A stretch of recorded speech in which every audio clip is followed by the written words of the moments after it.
It may seem incredible, but it is true. The world in which we live is a world of imagination. In fact, life itself is an activity of imagining.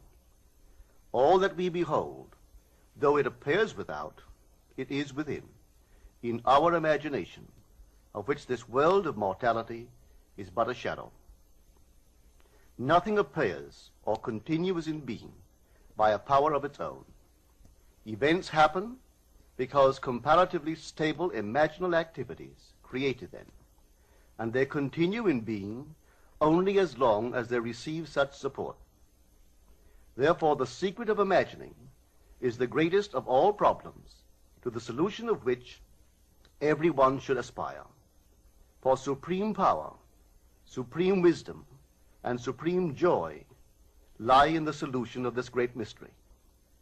When man solves the mystery of imagining, he will have discovered the secret of causation, and that is, imagining creates reality. Divine imagining and human imagining are not two powers at all, but one.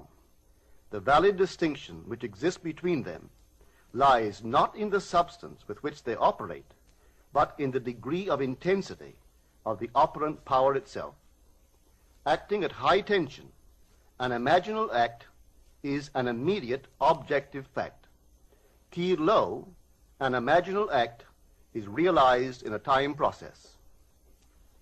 Human history, with its forms of governments, its revolutions, its wars, and in fact the rise and fall of nations, could be written in terms of the imaginal activities of men and women.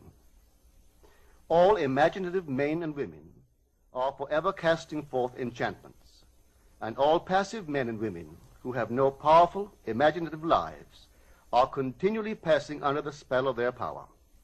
If imagination is the only thing that acts or is in existing beings or men, as Blake believed, then we should never be certain that it was not some woman treading in the winepress who began that subtle change in men's minds, or that the passion because of which the earth has been drenched in blood did not begin in the imagination of some shepherd boy, lighting up his eye for a moment before it ran upon its way. The future is the imaginal activity of man in its creative march. Imagining is the creative power, not only of the poet, the artist, the actor, and orator, but of the scientist, the inventor, the merchant, and the artisan. Its abuse in unrestrained, unlovely image-making is obvious, but its abuse in undue repression breeds a sterility which robs a man of actual wealth of experience. Imagining novel solutions to ever more complex problems is far more noble than to restrain or kill out desire. Life is the continuing solution of a continuously synthetic problem. Imagining creates events. Our world, created out of men's imagining, comprise unnumbered warring beliefs. Therefore, there can never be a perfectly stable or static state. Today's events are bound to disturb our yesterday's established order. Imaginative men and women invariably unsettle a pre-existing peace of mind. Hold fast to your ideal in your imagination. Nothing can take it from you but your failure to persist in imagining the ideal realized. Imagine only such states that are of value or promise well. To attempt to change circumstances before we change our imaginal activity is the struggle against the very nature of things. There can be no outer change until there is first an imaginal change. Everything we do, unaccompanied by an imaginal change, is but futile readjustment of surfaces. Imagining the wish fulfilled brings about a union with that state, and during that union we behave in keeping with our imaginal change. This shows us that an imaginal change will result in a change of behavior. However, our ordinary imaginal alterations, as we pass from one state to another, are not transformations, because each of them is so rapidly succeeded by another in the reverse direction. But whenever one state grows so stable as to become our constant mood, our habitual attitude, then that habitual state defines our character and is a true transformation. Now let me call your attention to the design on the cover of this record. You will notice a man sitting on a park bench, imagining himself to be in a home. This is the secret of those who lie in bed awake while they dream things true. They know how to live in their own dream house until, in fact, they do. Man, through the medium of a controlled waking dream, can predetermine his future.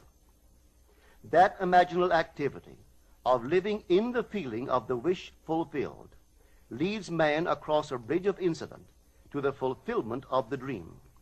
If we live in the dream, thinking from it and not of it, then the creative power of imagining will answer our adventurous fancy, and the wish fulfilled will break in upon us and take us unawares. Man is all imagination. Therefore, a man must be where he is in imagination, for his imagination is himself.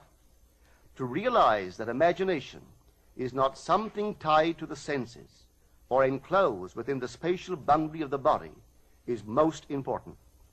Although man moves about in space by movement of his physical body, he need not be so restricted.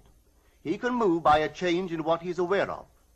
However real the scene on which sight rests, man can gaze on one never before witnessed.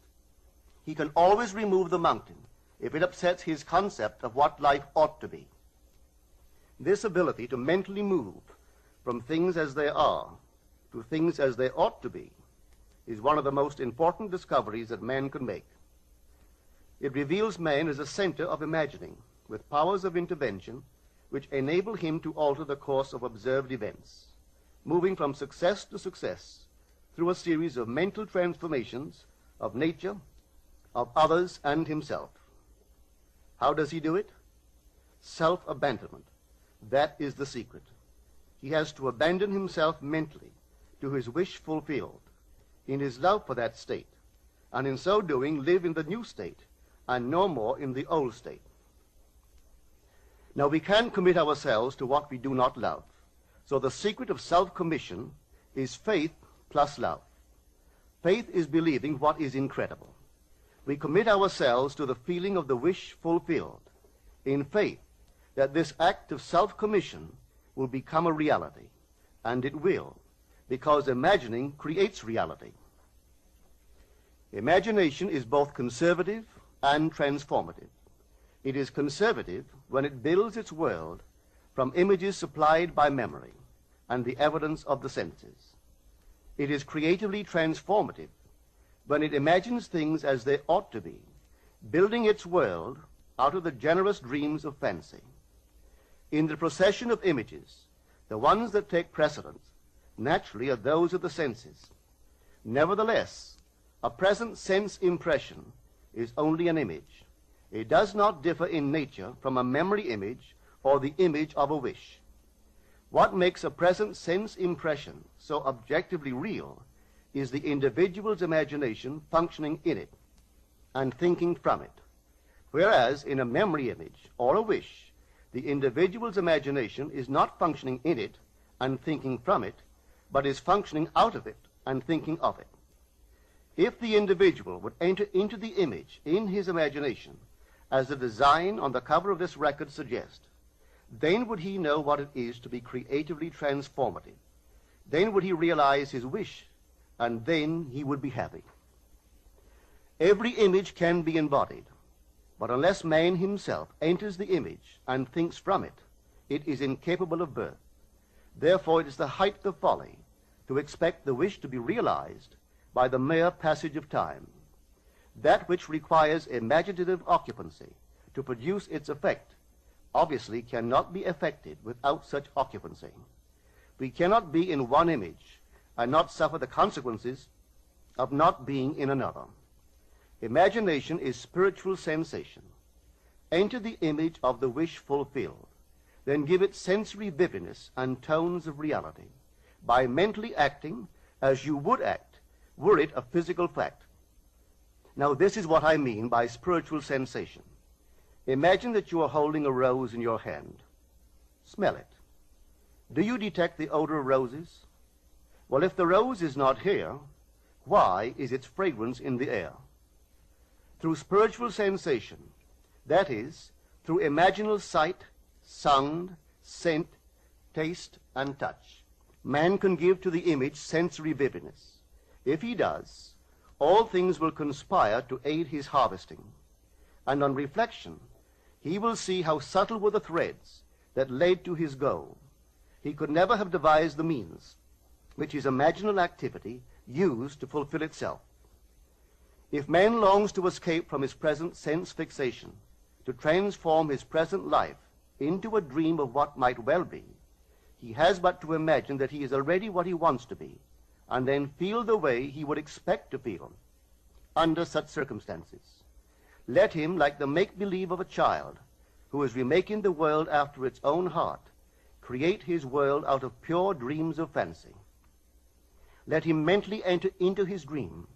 Let him mentally do what he would actually do were it physically true. He will discover that dreams are realized not by the rich, but by the imaginative.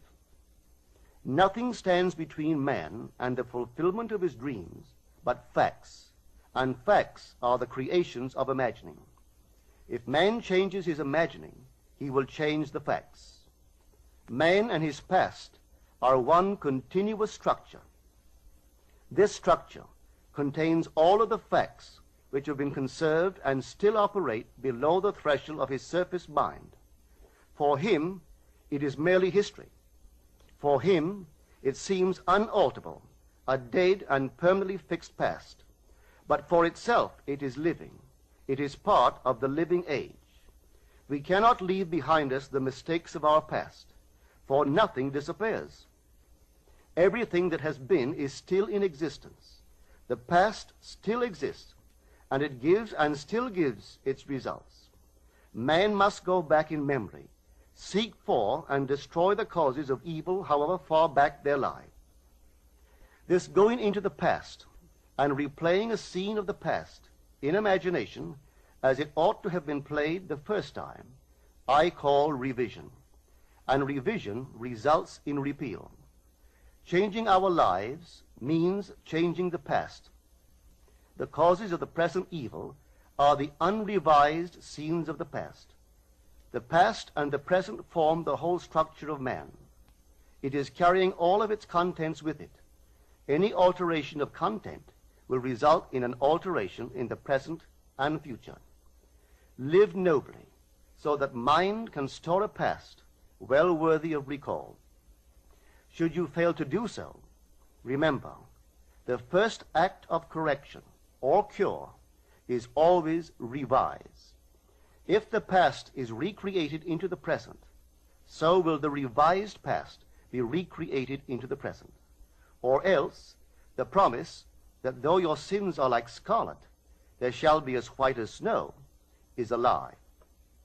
The question may arise as to how, by representing others to ourselves as better than they really were, or mentally rewriting a letter to make it conform to our wish, or by revising the scene of an accident, the interview with the employer, and so on, could change what seems to be the unalterable facts of the past.